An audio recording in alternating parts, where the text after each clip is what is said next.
So this is an argument that is being made to describe why homosexual marriage is wrong.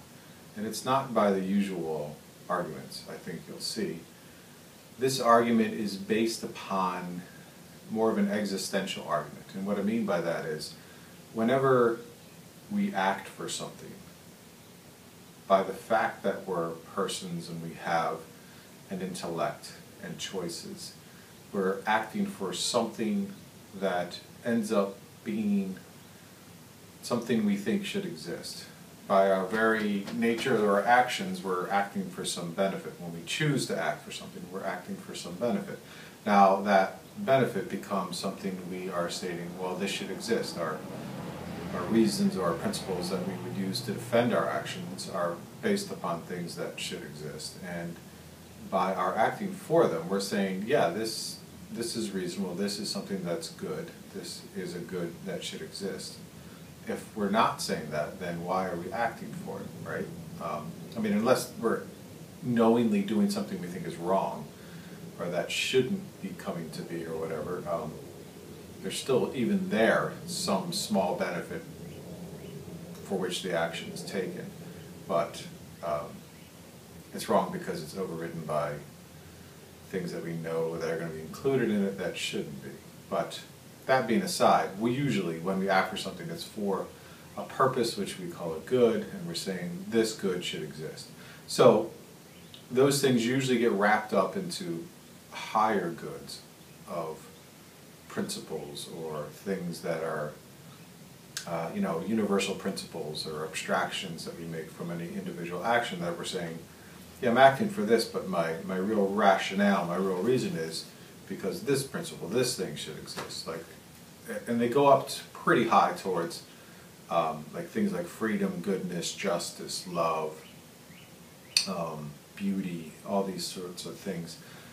But what we see is that in these actions, we trend or tend towards saying what should exist is the person, because the person is the one really where freedom, justice, love, whatever these higher transcendent kind of goods are, they don't exist floating around the atmosphere, they exist in people. Like the person is the one who can be just. Justice isn't just, you don't pull it out of the air, it's in a person. So what you're saying is that what should exist is a just person, a person who is free, a person who's acting for the freedom of others. So what underlies that, of course, is that what by default we tend towards asserting that in our actions that what should exist is the person, a person who is just, good, whatever. So what I'm saying that we'll see is that for those who are proponents of homosexual marriage or gay unions and things like that, they are also, by their actions, asserting that what should exist is the good person, a person who is loving, faithful, committed, tender, humble, whatever, all these qualities that could go into a homosexual marriage.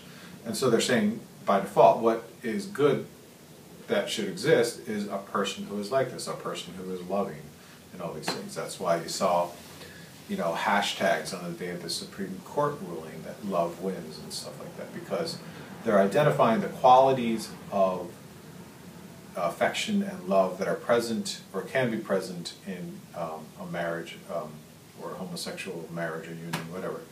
And by default, they're saying, yeah, this should exist. This is a good thing for a person to be, and this should not be thwarted, is their argument. But what I guess I'm going to be attempting to show is that all those things in their own right are goods that should exist in the person, that the person should be these things. I'm also going to state that homosexual marriages assert something about the nature of the person, which perhaps is not taken into account by the common arguments.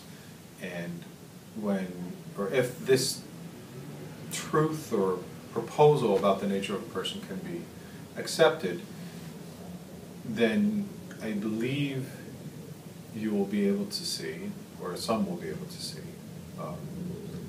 that the proposal about the type of person that's asserted in a homosexual marriage, or what homosexual marriage in a sense or by default asserts, is something that runs contrary to the nature of the person.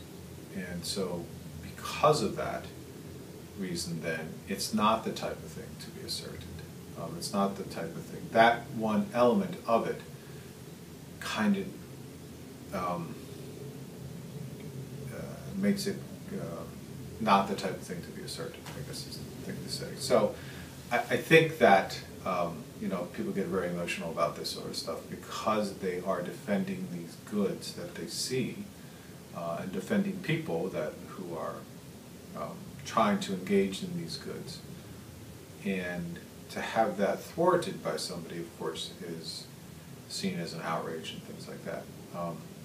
Conversely, I guess, on the other side, well, on either side, that's why people are getting up in arms, because they see that there's some great good, some principle of humanity or the human person, which is being thwarted, which should not be. And that's agreeable, by me at least, that, yeah, you know, we shouldn't be thwarting the goods of the human person.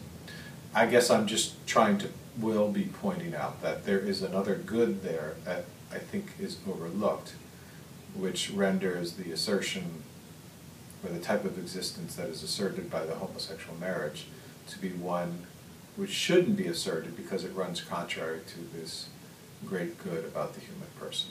And if I can show that, then that will at least give, well, I think it will show that it's the correct position, and then one shouldn't be pursuing it, and this is why.